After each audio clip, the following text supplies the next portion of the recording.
Hello दोस्तों, नमस्कार। SM किसी चैनल में मैं आप सभी लोगों का दिल से बहुत बहुत स्वागत करता हूं। आज के दिन की बात करें तो पहला वीडियो भी आप लोगों ने देखा ही होगा। मार्केट एकदम सुस्त चल रहा है, ठीक है। नीचे नीचे नीचे भी जा रहा है। सुस्ती में भी ऐसा नहीं कि ऊपर ऊपर खिसक रहा है करके, नहीं, धीमे धीमे करके नीचे जा रहा है। अगर आप पिछले 5 दिन का भी चार्ट देखोगे तो समझ में आ जाता है। कोई बड़ी गिरावट नहीं है, 0.5% के आसपास गिरावट है पिछले 5 दिन की भी बात करें।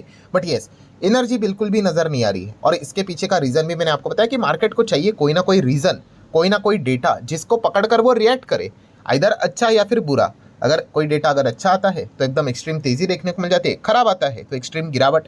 बट जब बाजार ऐसे साइडवेज चलता है, कोई बड़ा मोमेंटम नहीं दिखाता है, तो उसके पीछे का रीजन ये होता है कि जो डेटा है वो शायद से मार्केट में यहाँ पे नहीं आ रहा है। एंड अगर आ भी रहा है तो एकदम मतलब कट टू कट डेटा आ रहा है, ठीक है। जैसे कि अभी हम लोगों ने देखा अमेरिका का डेटा कैसे 2.7 इन्फ्लेशन का डेटा, जीडीपी का डेटा भी एकदम सिमिलर टू सिमिलर। तो वैसा ही डेटा देखने के बाद मार्केट को क्या रिएक्ट करे ये पता नहीं चलता है, ठीक है। अगर एकदम खराब आया तो मार्केट में बेयर वाले एक्टिव हो जाते, अच्छा आया तो बुल वाले एक्टिव हो जाते हैं। चलिए, अभी अमेरिका बहुत खेल लिया। अभी आ जाते हैं हमारे देश के ऊपर, क्योंकि जैसे कि मैंने कल के दिन आपको बताया था कि हमारा भी एक इंपॉर्टेंट डेटा आने वाला है। कौन सा इंपॉर्टेंट बोले तो इन्फ्लेशन का डेटा। यस, इन्फ्लेशन के डेटा की बात करें, हमारे इंडिया का डेटा सामने यहाँ पे आ चुका है। लास्ट टाइम का डेटा काफ़ी खराब था और उसी ने ही पूरा खेल बिगाड़ दिया। तो अभी इस वक्त का इन्फ्लेशन का डेटा कैसा आया है उसको देख लेते हैं। 5.53% का एक्सपेक्टेशन था, जो कि अभी एक्चुअल में डेटा आया है 5.48%।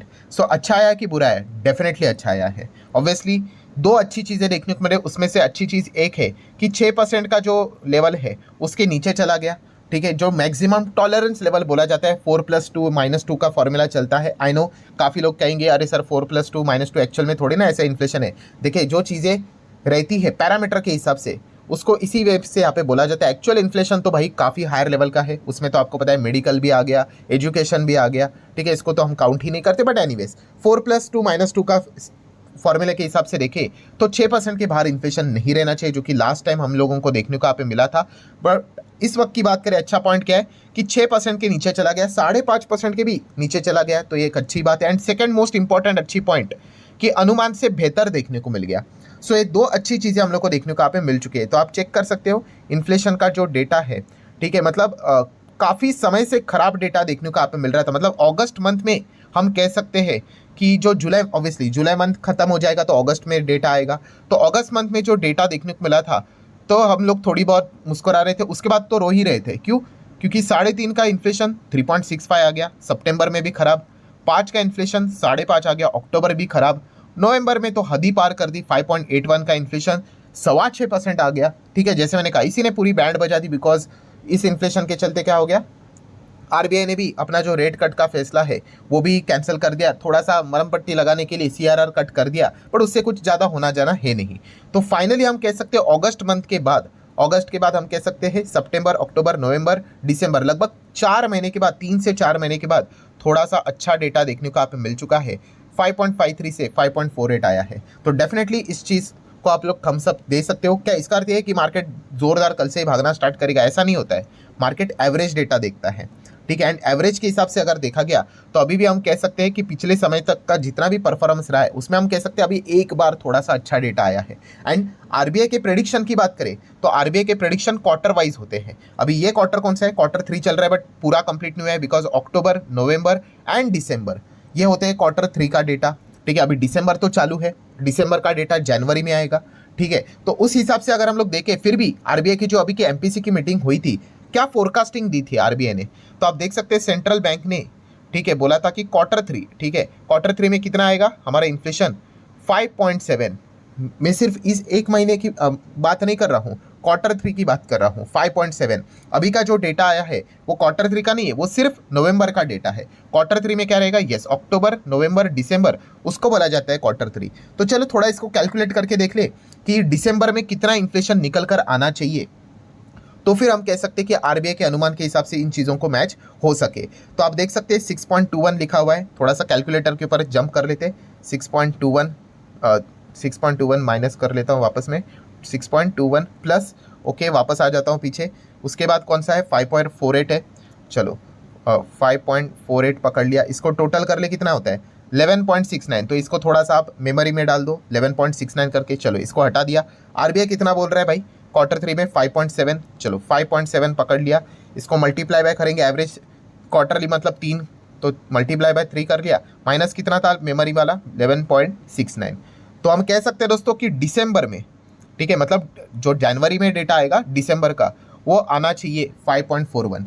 इसको अगर क्रॉस किया तो आरबीआई के प्रेडिक्शन को बीट नहीं कर पाए। मैं अगले आने वाले के हिसाब से बात कर रहा हूं, क्योंकि आरबीआई के प्रेडिक्शन के हिसाब से अगर चलेंगे तो फिर हम कह सकते हैं कि रेट कट के और यहाँ पे बढ़ सकते हैं करके। सो ये एक डेटा है जो कि आप नोट करके चलना, मैं इस वीडियो में यहाँ पे कह रहा हूँ स्क्रीनशॉट लेकर रखो। क्या स्क्रीनशॉट लेके रखना है? उप सॉरी, थोड़ा सा वीडियो को रोकना पड़ा क्योंकि बैटरी चली गई थी, कोई बात नहीं।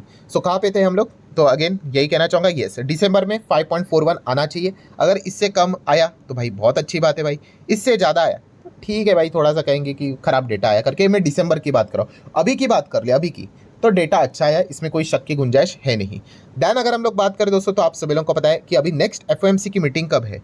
सो भाई अभी अभी तो हुई थी, तो फेब में नेक्स्ट जो मीटिंग है अभी हम लोग को फरवरी 5 to 7 अगले साल 2025 में देखने को यहाँ पे मिलने वाला है। सो मतलब क्या है दोस्तों कि अभी कौन सा है, दिसंबर हो गया, फिर उसके बाद जनवरी का एक डेटा आएगा दिसंबर वाला, एंड फेब की अगर हम लोग बात करें तो फेब में जनवरी का डेटा आने से पहले ही हम लोग को ये मीटिंग देखने को मिलेगी। मतलब हम कह सकते हैं इसके बाद का जो डेटा निकल कर आएगा वो काफ़ी इंपॉर्टेंट रहेगा। अगर वो डेटा भी अगर अच्छा आ जाता है, मतलब वही Q3 का ही डेटा की अगर बात करें, अगर अच्छा आ जाता है तो ज़रूर आरबीआई शायद से कुछ थोड़ा बहुत विचार कर ले, क्योंकि सरकार भी अभी देखा गया तो थोड़ा ज़्यादा इस चीज़ के चलते उनके ऊपर दबाव देखने को यहाँ पे मिल रहा है। प्लस ऊपर से अगर हम बात करें तो एक अच्छा पॉइंट कि आरबीआई गवर्नर शक्तिकांता दास जी भी यहाँ पे चेंज हो चुके हैं। अच्छी बात, मतलब मैं ऐसा नहीं बोल रहा हूँ कि उन्होंने खराब काम किया है, बिल्कुल नहीं, उन्होंने बहुत अच्छा काम किया, बट येस करंट सिनेरियो में वो रेट कट के फेवर में नहीं थे, इतना हम कह सकते हैं, ठीक है। तो इसीलिए हम कह सकते हैं अभी उनका जो बदला यहाँ पे, मतलब बदलाव जो हुआ है, ठीक है, एंड जो हम लोगों को अभी संजय मल्होत्रा जी देखने को यहाँ पे मिल रहे हैं,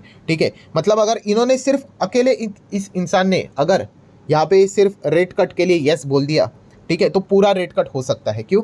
क्योंकि 4:2 का रेशो था, ये आप सभी लोगों को पता है, यस 3:3 का हो जाएगा, एंड जब ड्रॉ हो जाता है तो आरबीआई गवर्नर के पास ही फैसला आ जाता है कि क्या करना है करके। सो मतलब उनका एक वोट रेट कट की और अगर वो हाँ बोल देंगे तो डेफिनेटली हम कह सकते हैं कि रेट कट हो सकता है करके, ठीक है। कोई बड़ा रेट कट हम एक्सपेक्ट नहीं कर रहे, 25 का ही एक्सपेक्ट यहाँ पे कर रहे, बट थोड़ा बहुत लिक्विडिटी मार्केट में यहाँ पे आना चाहिए, ठीक है। अगर हम लोग बार बार अगर इतना ज़्यादा फोकस रखेंगे इन्फ्लेशन की ओर, जो कि होना चाहिए नो डाउट, हालांकि 6 के बाहर रहेंगे तो हम नहीं कह रहे हैं, पर जब 6 के अंदर रहेंगे, 5 के अंदर रहेंगे तो थोड़ा रेट कट करके चलेंगे तो ग्रोथ को भी हम लोग मेंटेन कर पाएंगे। वरना प्रॉब्लम क्या हो जाएगा, यहाँ पे हमारा जो ग्रोथ है, जीडीपी है, उसके पूरी वाट लग जाएगी, जो कि अभी हम देख रहे हैं। एक ज़माने में 8% के ऊपर चलते थे, अभी 5.5% भी नहीं आ रहा है, क्योंकि हमारा जो पूरा जो फोकस किया जाता है फॉरेन इन्वेस्टर की ओर से वो जीडीपी के हिसाब से किया जाता है। सो ठीक है दोस्तों, होल कंक्लूजन इज व्हाट कि इस वक्त का जो इन्फ्लेशन का डेटा आया है, सीपीआई का डेटा है, वो अच्छा देखने को मिला है, अच्छी बात है। अभी इसके नेक्स्ट जो डेटा आएगा वो भी अगर 5.41 तक भी अगर आ गया